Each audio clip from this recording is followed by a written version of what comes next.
Now time flies and spring is almost upon us. Of course, one of the traditional symbols to mark the passing of the winter is the daffodil. There are already more than 20 types of this popular narcissus being cultivated here in the UK, and work's currently underway which could see even more varieties being produced. Researchers at Warwick HRI at Wellesbourne are also working to protect against one of the commonest diseases affecting daffodils, basil rot. The project is funded by DEFRA and it started in April 2005 and will run for 5 years.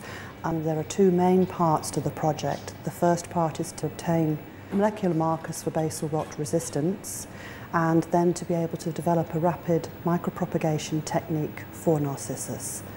The main thing is to actually develop something that will be of real use to the UK narcissus industry. Basil rot is one of the largest diseases faced by the UK narcissus industry, and so anything that we could do to help combat this will be of great importance.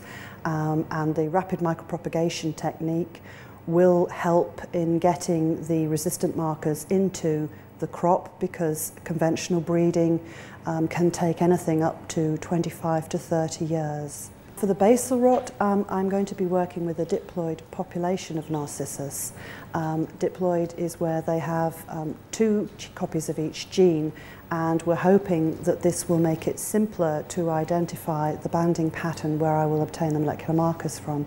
I've been doing some pollinations spring 2005 and spring 2006, so I have a nice quantity of seed which is now germinating, and as soon as those plants are established enough, I will take some leaf material, and then I can use the leaf material to begin the AFLP work to look for the resistant markers.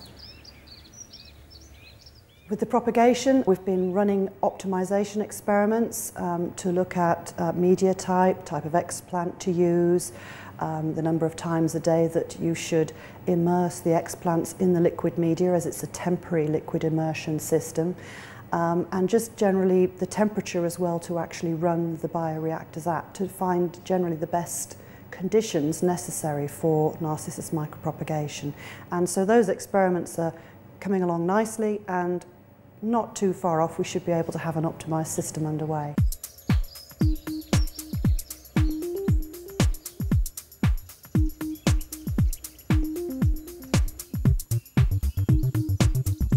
I think they're flowering earlier and earlier because the weather's milder and they're not getting such cold weather to actually slow them up. This does cause problems for the breeders because everybody likes to see daffodils for Easter, and they're now flowering earlier than Easter, and so this will affect the market that the growers are actually trying to obtain with their bulb growing. But maybe we'll have to start growing some different types, more Tacetas perhaps, which are more tolerant of warmer weather if climate change becomes a big problem.